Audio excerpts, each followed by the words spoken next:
जय मसीह की दोस्तों, आप सबका स्वागत है आज के सेशन में। और प्रभु का धन्यवाद है इस वक्त के लिए कि जब हम साथ शामिल हैं मसीह यीशु के नाम में। और आज हम एक खास बात पर चर्चा करेंगे, जो एक खास सवाल है जो खास तौर से युवाओं के मन में आता है। और प्रभु ने बहुत बोझ दिया कि इस विषय पे हम कुछ बातों को आज स्पष्ट करें, जो है ऑनलाइन चर्च या ऑनलाइन आराधना, इबादत, जो ऑनलाइन सेशंस आजकल हो रहे हैं उनके विषय में। क्या सच बात है, कौन सी बात हमें करनी है, कौन सी बात हमें नहीं करनी है, किन बातों से हमें सावधान रहना है, कितना ये सही है या गलत है, जो बहुत सारे लोगों ने सवाल पूछा, खासतौर से युवाओं ने।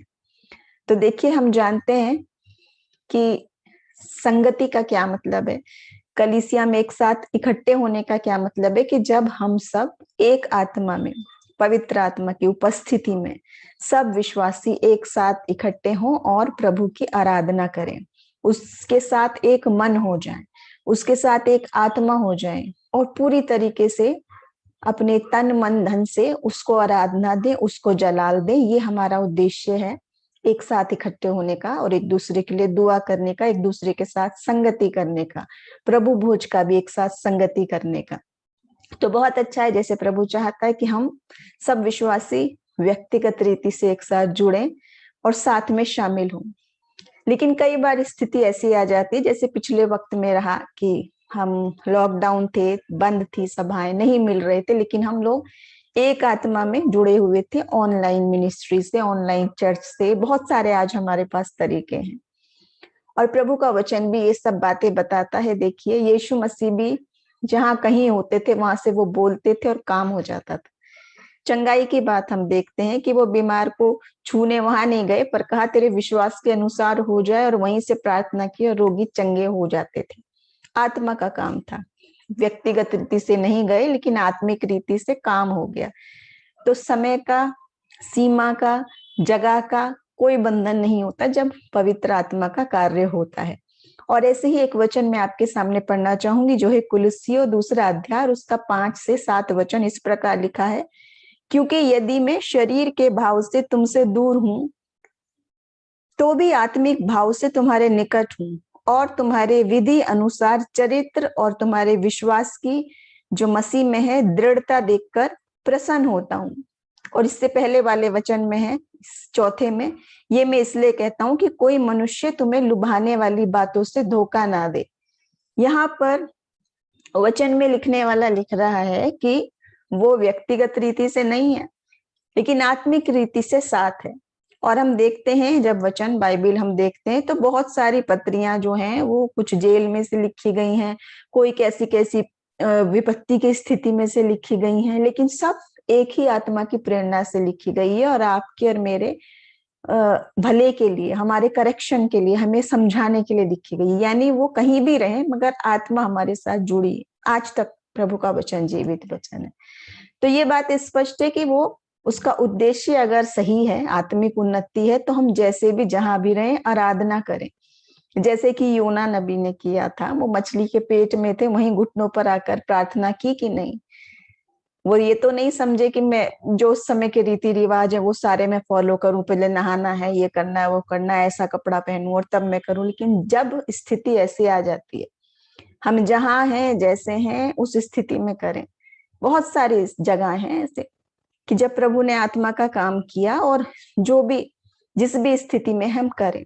और आज की तारीख में भी मैं बताना चाहूंगी कि ऑनलाइन सेवकाई से जब आत्मा का काम होता है तो वाकई में बहुत बड़े बड़े काम हो रहे हैं। वाकई में आप देखें, गवाहियां, दुष्ट आत्माएं हटाई जा रही हैं, चमत्कार हो रहा है, चंगाई हो रही है, प्रभु मनों में काम कर रहा है, लोग विश्वास में बढ़ रहे हैं, सब कुछ हो रहा है। आत्मिक भोजन जब मिल रहा है तो ये सब कुछ हो रहा है। और अब तो ये ऑनलाइन की सुविधा है। हम जानते हैं कुछ वर्ष पहले, एक पीढ़ी पहले, जब कुछ नहीं था, इंटरनेट लोगों के हाथ में, सबके मोबाइल नहीं थे, तो चिट्ठी लिख के भी, लेटर्स में भी काम होता था।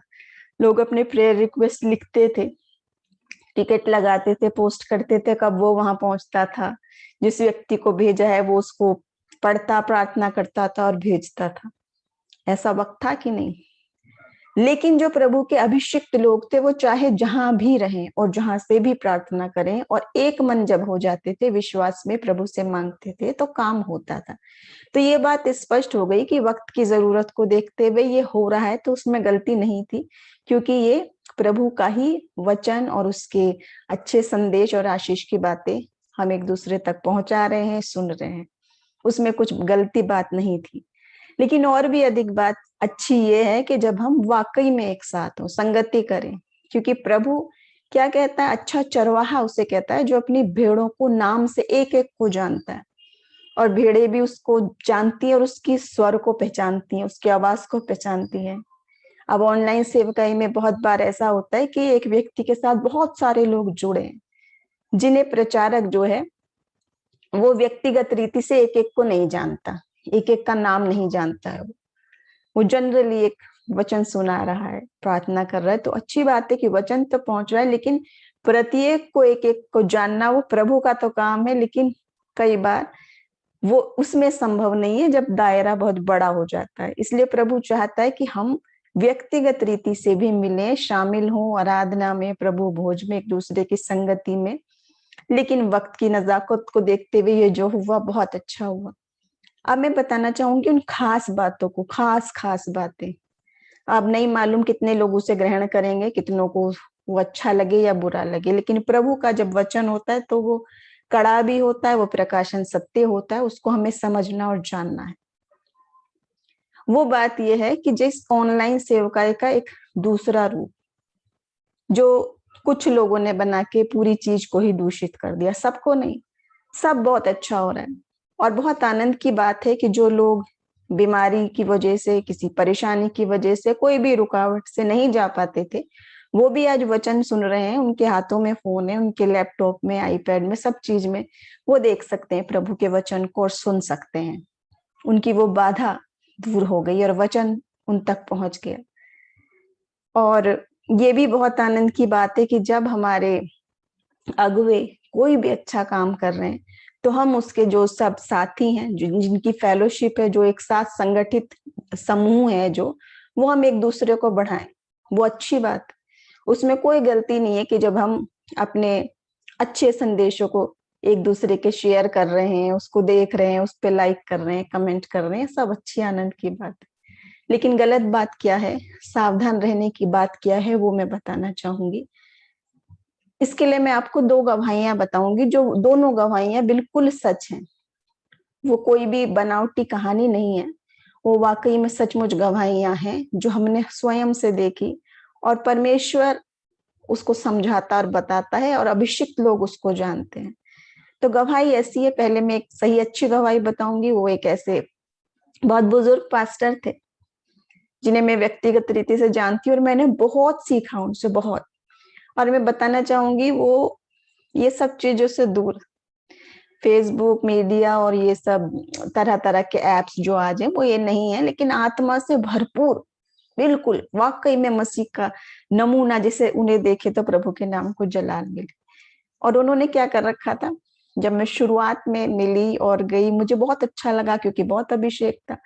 लेकिन उनका एक तरीका क्या था जो बहुत मुझे उस समय, जब मैं नहीं समझती थी, थोड़ा छोटी थी, उतना समझ नहीं थे, तब देखा, तो उनका एक तरीका ये था कि जैसे ही आप वहां पर जाएंगे, उस सभा में आप जैसे ही जाएंगे, तो वो क्या, वहां पर एक लिखा हुआ होता था कि अपने फोन जो है वो पूरी तरह स्विच ऑफ कर दें या यहाँ रख दें बंद करके। एक जगह थी जहाँ पे आपको जाने से पहले फोन अपने स्विच ऑफ करके रख देने थे, क्योंकि वो किसी भी तरह हमें रुकावट ना हो।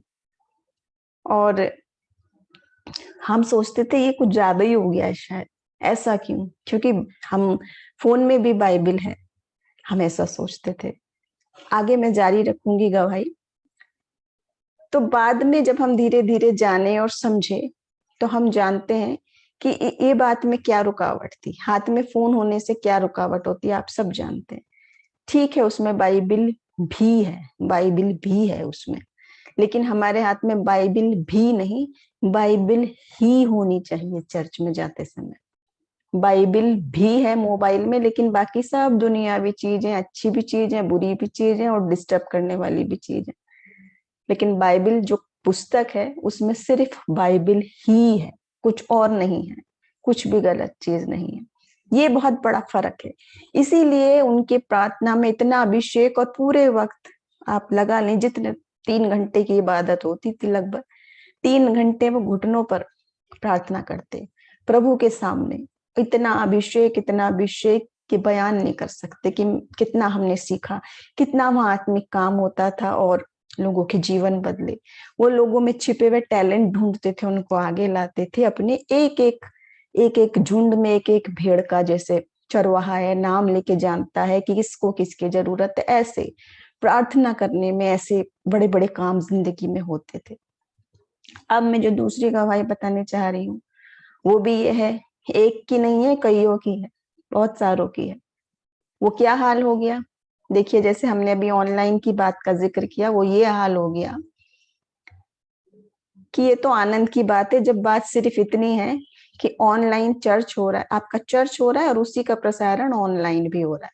जो चर्च नहीं आ पाए वो वहीं से देख रहे हैं, उसमें शामिल हैं, आनंद ले रहे हैं, आत्मा से भरपूर हो रहे हैं, प्रभु से कनेक्टेड हो रहे हैं, उतनी बात ठीक है। लेकिन ये क्या गड़बड़ की बात है जो आज प्रभु आपको और मुझे सावधान कर रहे हैं। जरा सावधान हो जाए खुद सोच के इस बात से। जब आपका अगुवा आपके सबके हाथों में मोबाइल दे दे, खुद सबके हाथों में, कि जब मैं लाइव आऊं आप सबको इस पेज पर इस जगह यहाँ जुड़ना है और मुझे लाइक और कमेंट करते रहना है। अब आप कहेंगे इसमें कोई गड़बड़ बात नहीं है, तो ध्यान से सोचिए, ध्यान से क्या हो रहा है। ये पहले पास्टर हैं वो कह रहे हैं हाथ में बाइबल ही होनी चाहिए, और ये जो हैं, ये अब वाले जो हैं, एक नहीं कई, वो कह रहे हैं कि आप मोबाइल पकड़ो थोड़ी देर और उसमें मुझे ये सब करो। आप ठीक है, प्रभु का वचन है, आप दे रहे हैं तो वो बाद में भी उसको करा जा सकता है, देखा सुना जा सकता है, लेकिन वो तो खुद ही देख रहे हैं, वो तो बैठे हुए हैं, आपको सुन रहे हैं, उनको क्या जरूरत है वहां आने की। इसका उद्देश्य क्या बदल गया, महिमा किसको मिल रही है, ये सारा प्रक्रिया क्यों हो रहा है, इस परमेश्वर के कार्य में क्यों है, क्यों हम इकट्ठे हैं, चर्च में आने का उद्देश्य क्या है, पास्टर का और उसकी कलीसिया का उद्देश्य क्या है कि एक साथ शामिल होके प्रभु को महिमा देनी। सब जानते हैं कि क्यों आए हैं, आत्मा के अभिषेक से भरने के लिए आए हैं, क्यों आए हैं, उस प्रभु को महिमा देने के लिए आए हैं। और वचन कहता है सबसे पहले प्रभु के राज्य और धर्म की खोज में रहे, सबसे पहले, यानी प्रायोरिटी क्या है, मुख्य बात क्या है, प्रभु को जलाल देना। लेकिन ये सब जो बात हो रही है, बोलने वाले भी वक्ता का ध्यान कैमरे पे लगा हुआ है, मैं कैसा दिख रहा हूँ, क्या हो रहा, पूरा निगाह पूरा फोकस सब उधर है, क्या हो रहा है, अपना भी दिमाग उधर हो गया। और कितने अफसोस की बात, कितनी दुखद बात कि वो सारी की सारी कलीसिया को भी फोन में चिपका दिया। जिन हाथों में बाइबल होनी चाहिए, जिस दिमाग में परमेश्वर का तन मन धन से समर्पण होना चाहिए, सिर्फ एक ही नाम मसीह का, वहां आपने उनको इस ड्यूटी पर लगा दिया कि वो कमेंट करते रहें, कमेंट करते रहें, कमेंट करते रहें। सोचिए, आप खुद सोचिए, इससे पवित्र आत्मा कितना शोकित होता है, प्रभु के आत्मा को आप कितना दुखी कर रहे हैं। और जो लोग आत्मा से भरे हुए हैं, जो जान रहे हैं, जो समझ रहे हैं, उनको मालूम है ये क्या हो रहा है, लेकिन वो बोल नहीं पाते हैं बहुत सारे लोग। तो क्यों ना आज हम वो विश्वासी प्रभु की इस आवाज को सुने जो कह रहा है मैं अवश्य करूंगा, बुराई नहीं है, परमेश्वर का कार्य है, मैं अवश्य करूंगा, लेकिन सभा के बाद, चर्च खत्म होने के बाद, आप चाहे उसे शेयर करो, चाहे उसमें करोड़ों कमेंट करो, चाहे जो करो। बहुत ही दुखद बात। और ये बात एक नहीं, कितने आप भी जानते होंगे, आप भी जुड़े होंगे ऐसे लोगों से, और मैंने भी देखा, और खुश होते हैं, खुश हो रहे हैं ये कह के कि हमारे साथ जितने जुड़े हैं सब हमारे साथ शामिल रहेंगे लाइव, और सब हमें कमेंट करते रहेंगे, सब ये लिखते रहेंगे, वो लिखते रहेंगे। ये सब क्या हो गया, क्या फोकस है आपका, आप किसके फॉलोवर हैं, यीशु मसीह के फॉलोवर है, उसको जलाल देने के लिए जुड़े हुए हो, या उसी व्यक्ति के फॉलोवर, उसको जो उसको आप बढ़ाने के लिए जुड़े हुए हैं यहाँ। तो प्रभु का आत्मा जिन जिन व्यक्तियों में है, जिन जिन विश्वासियों में, वो नहीं शामिल होंगे ऐसी बातों में। आप बहुत सारे तरीके हैं प्रभु के साथ जुड़ने से, ये सब करने से क्या लाभ है बताएं आप, क्या उद्देश्य से भटक गए लोग हैं, क्या ये चर्च का रूप बना के रखा हुआ है। किसके फॉलोवर है, मसीह के या मनुष्य के फॉलोवर बने हुए। और बात रही फॉलोवर होने की, किसके साथ आप जुड़े हो, किसके साथ नहीं जुड़े हो, व्यू की बात, शेयर की बात, ये सब दुनियावी बातें। देखिए ये सब दुनियावी बातें हैं, लेकिन परमेश्वर एक ही काफी हमें देखने के लिए। वो हमें देख रहा है, व्यू उसका इम्पोर्टेंट है कि वो देख रहा है कि नहीं। आप ये सब काउंट करने में अगर लगे हुए कितने हैं कितने नहीं है। और मैं फिर से बता रही हूँ कि आनंद की बात है, आशीष की बात है, मैं भी चाहती हूँ। और मेरे साथ बहुत सारे युवा लोग जुड़े हैं जो अपने अपने बहुत अच्छे अच्छे वचन और सब कुछ शेयर करते हैं, और ढेर सारे करते हैं, और मैं बहुत आनंदित होती हूँ। ये आशीष की बात है कि जिस चीज पर मेहनत की जा रही है, जिस चीज को प्रभु का आत्मा भरपूरी से चाह रहा है कि हम उसमें आगे बढ़े, वो सब तक जाएं। और आनंद होता है देख के कि ये इतने ढेर लोगों तक गया, इतने लोगों ने व्यू करा, इतने लोगों ने इसको शेयर करा एक दूसरे से, और सब सच्चाई को जाने और आत्मा से भर गई। आनंद की बात है। लेकिन ये इस स्थिति पे कॉम्प्रोमाइज नहीं किया जा सकता कि आप चर्च में लोगों के हाथों में बाइबल निकालकर मोबाइल पकड़ा दें। ये किस प्रकार की नीति है, किस प्रकार की बुद्धि है? शैतान ने बुद्धियों को अंधा कर दिया है क्या, कि ना हमें समझ में आ रहा है हम क्या कर रहे हैं और किस उद्देश्य से यहाँ पर इकट्ठे हुए हैं? तो आज पहली बात यह है, हम फॉलोवर एक ही के हैं, मसीह के। वो अलग अलग नाम लोगों ने बांट दिए, मसीह तो एक ही है, कितना बांटोगे उसे? यीशु मसीह को कितना बांटेंगे? एक ही मसीह है। उसको पहले आप डिनोमिनेशन में बांट रहे हो अलग अलग नाम से। अपने मेरे में नीति ये है, मेरे में ये है, मेरे मसीह तो एक ही, उसकी शिक्षा एक ही है, उस क्रूस एक ही मसीह ने उठाई है आपकी मेरे लिए, अलग अलग तो नहीं है कोई भी बात। पहले मसीह की डिनोमिनेशन में बांट दिया, नीतियों में बांट दिया, अब ये ऑनलाइन में आपने अपने अलग अलग गुट में भी बांट दोगे क्या? ये उसका फॉलोवर, वो उसका फॉलोवर, मैं उसके साथ नहीं, मैं इसके साथ नहीं, मैं उसका नहीं करूंगा, मैं इसका नहीं करूंगा, दोगला व्यक्तित्व, ये क्या हुआ? ये प्रभु को रोष दिलाने वाली बात है। इन बातों से सावधान होने की जरूरत है। और उन सारे युवाओं से जो ये लिखते हैं, जो ये बोल रहे हैं, प्रभु का आत्मा आपसे चाहता है कि जरा आत्मा और सच्चाई से उसकी आराधना करें। हमारा जीवन परमेश्वर को महिमा देने के लिए और उसको दिखाने, उसको खुश करने के लिए, मनुष्य को दिखाने के लिए नहीं है। मनुष्य नहीं समझ रहे, नाराज हो रहे हैं, छोड़ रहे हैं, जो हो रहे हैं सो हो रहे हैं। लेकिन इन बातों में आप कॉम्प्रोमाइज नहीं कर सकते, जिससे आत्मा शोकित होती है। जब हम सभा में जुड़े, भले ही वो ऑनलाइन है, भले ही आप खुद वहां प्रेजेंट हैं, बिल्कुल ऐसा ही करें कि वो सब चीजें बंद रहें। देखिए जो बाइबल, फोन में बाइबल होने की बात है, वो भी गलत बात नहीं है, क्योंकि हर समय हमारे पास फोन में कॉम्पैक्ट रूप में, छोटे रूप में बाइबल हर जगह है, जहां हम किसी भी वक्त उसमें पढ़ सकते हैं। लेकिन जितने समय आप उसे पढ़ रहे हैं, बाकी सारी सेटिंग ऐसी रखे कि सारे नोटिफिकेशन और सारी चीजें बंद रहें। बहुत बार ऐसा होता है, आपके हमारे साथ भी होता है, तो हम वो सारी चीज बंद रखते हैं। क्योंकि जिस समय आप वचन से जुड़े हैं, जिस समय आप प्रभु से जुड़े हैं, आप किसी और चीज से कैसे क्यों जुड़े हुए हैं? उस समय आपका उद्देश्य चर्च अटेंड करने का सिर्फ उतना ही है ना, एक मन होके सारे लोग जितने विश्वासी हैं, एक आत्मा में होकर, कनेक्टेड होके, रूह से भरकर, आत्मा और सच्चाई से गाएं बजाएं, वचन सुने, एक दूसरे के लिए प्रार्थना करें। वो वक्त सिर्फ सिर्फ परमेश्वर का है, मनुष्य का नहीं है वो समय। और ये बात तो देखिए, ये तो कोई बताने वाली बात ही नहीं है, लेकिन अफसोस की बात यह है कि आज हम ऐसे हो गए कि हमें इन बातों पर भी चर्चा करने की बात है, कि कलीसिया में जब ये होने लगे तो सुधर जाएं। और वचन हमें बता रहा है अंत के दिनों में हम बहुत तरीके की झूठे गुमराह करने वाली शिक्षाओं से बच के रहें, चौकस रहें। ये मेरी और आपकी सोच नहीं है, ये वचन में है सब कुछ। वचन चाहता है कि प्रभु और हम एक आत्मा हो जाएं, एक हो जाएं, हमारे बीच में कुछ भी नहीं आना है। परमेश्वर के लिए लिखा है कि वो एक ही परमेश्वर है जिसके सामने हमें रहना है। उसको किसी चीज से आप कैसे बांट सकते हैं? वो भी मोबाइल फोन जैसी चीज से, वो भी मनुष्य के कहने से। कि वो समय जो हमें प्रभु को देना चाहिए, उस समय आदमी अपना अगर कमेंट लिखने में लगा, मतलब सामने आप मौजूद हो चर्च में, खुद भी सुन रहे हो, देख रहे हो, तो ये करने, सब कुछ करने, ये नाटक करने का क्या आवश्यकता है? क्यों है ये सब? सोचें, बुद्धि को लगाएं। अपने प्रभु ने हमें आत्मा दी हुई है, परमेश्वर ने हमें सत्य के परख की आत्मा दे रखी है। देखिए आत्मा के जो वरदान है उनमें से है आत्मा की परख का वरदान भी है। और वचन बार बार कह रहा है झूठे प्रचारकों से, शिक्षकों से चौकस रहो, इन सारी गलत बातों से चौकस रहो। अगर हम कहें कि भाई हम शामिल नहीं होंगे तो आदमी ये सोचने लगे ये ज्यादा बन रहा है, ये सेल्फ राइचियस बन रहा है, ये ज्यादा अपने को दिखा रहा है, ये उससे जल रहा है, इससे जल रहा है। तो देखिए वचन हमें कह रहा है कि मनुष्यों को जो सोचना है, जो करना है वो करे, लेकिन आप और हम आत्मा की बातों से समझौता नहीं कर सकते, परमेश्वर की बातों से समझौता नहीं कर सकते। कलीसिया और चर्च प्रभु का भवन अति पवित्र जगह है, जहाँ सिर्फ महिमा परमेश्वर को मिलनी है। उद्देश्य क्या है? प्रभु को महिमा देना। यहाँ उद्देश्य क्या हो गया कि जब मैं आऊं लाइव तो इतने लोग दिखने चाहिए मेरे साथ जुड़े हुए हैं, इतने लोग मुझे लिख रहे हैं। कितनी दुखद बात है कि नहीं?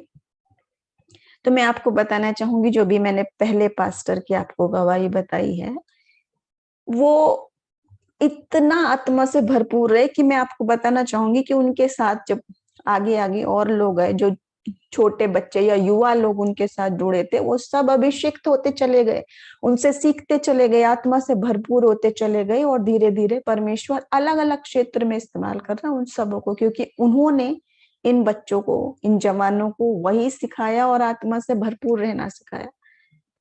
लेकिन वचन क्या कहता है? हाय इन पाखंडियों पर, इन झूठे शिक्षकों पर।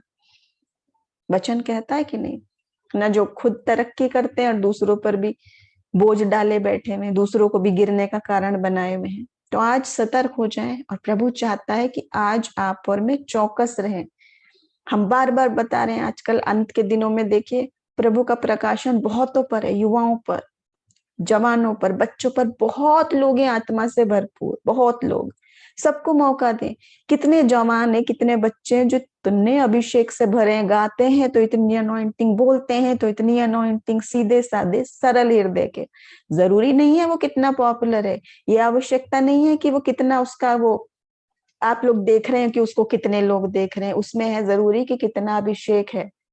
वो वचन बोलते हैं, वो गाना गाते हैं तो दिल छिद जाते हैं लोगों के, बड़े बड़े काम होने लगते हैं, आंसू गिरने लगते हैं लोगों की। ये सचमुच गवाहियां।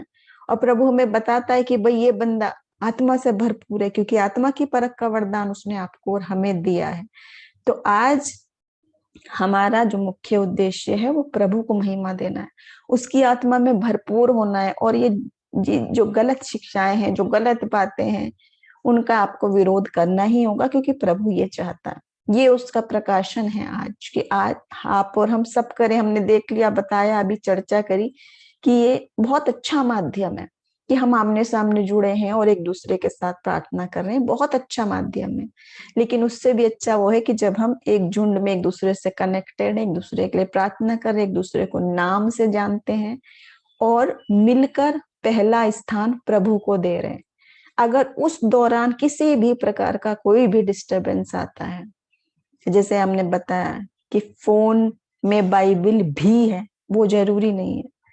आपके हाथ में बाइबल सिर्फ बाइबल ही है, वो जरूरी है।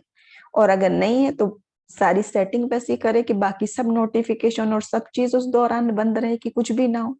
लेकिन अगर कोई उस दौरान ये कहे, जो वक्त प्रभु का है, जो समय हम इतना निकाल कर आए हैं, बैठे हैं, वो किसके लिए लाए हो समय निकाल के? किसके लिए आप वहां एकत्रित हैं? परमेश्वर के लिए या व्यक्ति के लिए?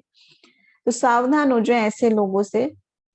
और जहां तक हो, आप सत्य बोलना है, हमें सत्य का सामना करना है। हमारा जीवन परमेश्वर को दिखाने के लिए, मनुष्य को दिखाने के लिए नहीं है। आज के वचन के जरिए प्रभु हम सबको आशीष दे। अगले समय फिर मिलेंगे अगले एपिसोड में एक नए विषय के साथ। और देखिए ये मैं आपको बताना चाहूंगी कि इस वक्त प्रभु बहुत प्रकाशन दे रहा है, क्योंकि यीशु मसीह का आना निकट है। ये अंत के समय के जो चिन्ह हैं जिसमें हम चल रहे हैं, जिसमें प्रभु कह रहा है मैं अपना आत्मा बहुतायत से ढेलूंगा, और झूठे शिक्षकों से सावधान रहो, सावधान रहो, सावधान रहो। भरा पड़ा है वचन इस बात से कि वो क्या क्या करेंगे। उन झूठे शिक्षकों से सावधान होना सेल्फ राइचियसनेस नहीं है, उन झूठे शिक्षकों से सावधान होना दोष लगाना भी नहीं है। वो सतर्क होना है और अपने आने वाली युवा पीढ़ियों को भी सतर्क करना है कि जो कुछ गलत चल रहा है आपके और मेरे सामने, हम उसमें शामिल नहीं होंगे। हम प्रभु की आत्मा को शोकित नहीं कर सकते, हम परमेश्वर के नाम के साथ समझौता नहीं कर सकते। हमारा स्थान जीवन में पहला प्रभु के लिए है और प्रभु के लिए ही रहेगा। मनुष्य जो समझे वो समझते रहें। तो आज के वचन के जरिए प्रभु हम सबको आशीष दे, हमारे साथ बने रहें। जय मसीह की।